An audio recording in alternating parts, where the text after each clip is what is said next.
Assalamualaikum warahmatullahi wabarakatuh. Perkenalkan, nama saya Damar Abi Ramadhani dari jurusan Teknik Mesin angkatan 2017. Dalam video ini saya akan menjelaskan atau bercerita tentang kompresor. Yang pertama saya akan menjelaskan tentang sejarah dari mesin kompresor. Jadi pada mulanya mesin kompresor ini ditemukan oleh seorang ahli fisika dari Jerman bernama Otto von Guericke, yang mana dia merancang sebuah pompa vakum yang dapat menarik gas melalui ruang kecil dan menyimpannya pada ruangan yang lebih besar. Baru pada tahun 1762, seorang insinyur yang bernama John Smeaton menciptakan sebuah alat peniup yang digerakkan oleh roda air, sehingga pada penemuan sebelumnya hanya dapat menghisap dan menyimpan udara. Nah, penemuan yang ini sudah bisa mengeluarkan udara tersebut dari penemuannya si John Smeaton ini. Selanjutnya, pada tahun 1776, seorang penemu asal Inggris bernama John Wilkinson menemukan alat yang dimana udara yang dikeluarkan ini bisa bertekanan. Dan dari penemuan dari si John Wilkinson inilah kompresor yang sekarang kita ada ini mulai dikembangkan. Dan baru pada tahun 1888 di Eropa, kompresor yang sebenarnya dibuat secara massal.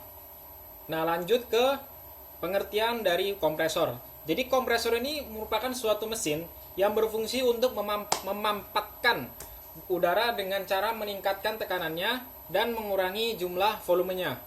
Cara kerja dari kompresor sendiri mirip dengan pompa, yaitu sama-sama dapat meningkatkan tekanan dari fluida yang dialirkan. Bedanya, apabila pada pompa, fluida yang dialirkan itu merupakan fluida cair, sedangkan pada kompresor, fluida yang dialirkan adalah fluida udara.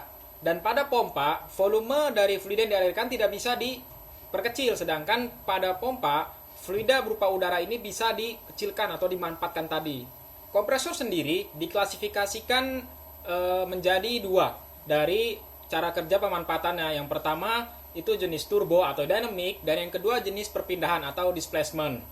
Pada jenis kompresor turbo atau dynamic, ia menggunakan gaya sentrifugal yang diakibatkan oleh putaran impeller sehingga udara mengalami kenaikan energi, dan energi tersebut akan diubah menjadi energi tekanan. Sedangkan jenis kompresor yang perpindahan atau displacement, ia menghisap udara lalu ditekan menggunakan torak atau sudu dalam silinder. Dan kompresor sendiri diklasifikasikan juga berdasarkan tingkat tekanannya. Apabila tekanannya tinggi, maka ia disebut kompresor. Apabila tekanannya sedang, dia disebut blower. Dan apabila tekanannya rendah, dia disebut fan atau kipas. Untuk lebih lengkapnya mengenai klasifikasi pada kompresor, bisa dilihat pada gambar berikut ini.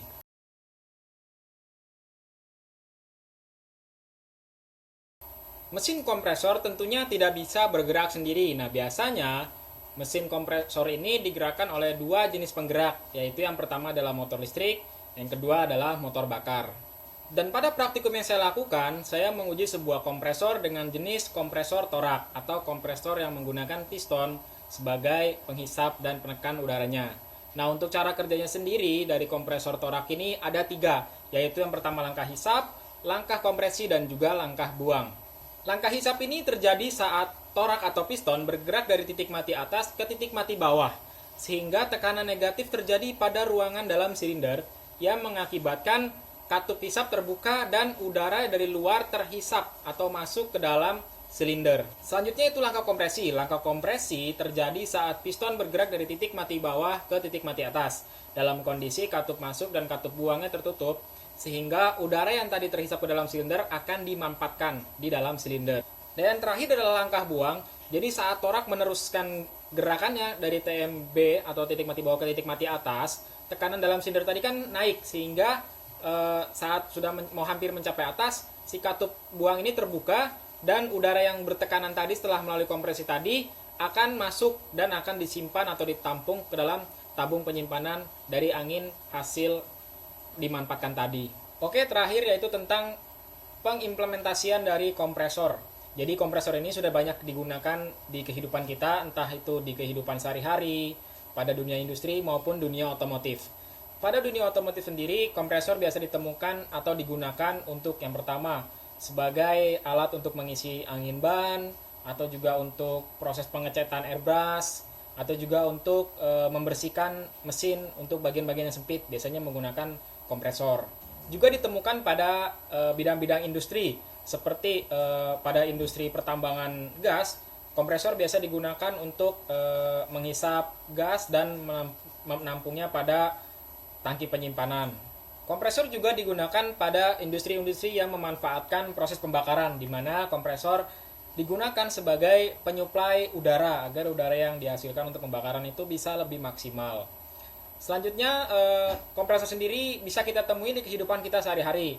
Misal di rumah kita bisa menemukan kompresor di lemari pendingin atau lemari es, atau kita biasa nyebutnya kulkas. Nah, dalam kulkas ada kompresor yang digunakan sebagai sistem pengatur refrigerasi dalam kulkas. Atau juga ditemukan di pendingin ruangan. Kurang lebih kerjanya sama seperti pada kulkas. Jadi kompresor itu digunakan sebagai salah satu alat dalam sistem refrigerasi. Ya, terakhir, kompresor juga biasa ditemukan pada turbin gas, di mana kompresor ini digunakan untuk menghisap dan menaikkan tekanan udara, yang mana agar udara yang dibakar ini memiliki temperatur dan tekanan yang tinggi. Baiklah, itu tadi penjelasan saya tentang kompresor.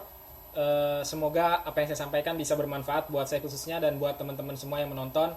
Apabila dari penjelasan dari saya tadi ada yang salah, silakan tulis di kolom komentar. Kurang lebihnya saya mohon maaf. Wassalamualaikum warahmatullahi wabarakatuh.